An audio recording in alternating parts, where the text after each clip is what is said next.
Asikubingelele sikwamukele channel ecinisele ku-subscribe button. Umongameli waseMalawi uLazarus Chakwera useqinisekisile ukuthi-ke isitholakele indiza ebekuthiwa idukile umbutho waseMalawi wezokuvikela ebethwele-ke usekela mongameli wakhe laphana-ke umnumzane Saulos Chirima kanye nabanye abangunandi behamba nabo.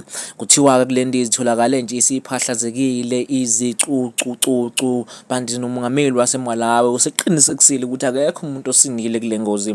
Le ndiza-ke kubika ukuthi-ke isuke esikhumulweni esindiza esikhulu sakhona lapha eMalawi ibheke ukuthi iyohlala esikhumulweni sendiza saseMzuzu. Kuthiwa-ke le ndiza iqale ngokuthi ileke inyamalala emoyeni, yayisicelwa-ke abaphethe-ke lona lolu hlobo lwezindiza ukuthi ayijike ibuye lapho isuka khona ngesimo sokuthi basola ukuthi uzobe engasaphephile umongameli njengoba enokunyamalala emoyeni engatholakali.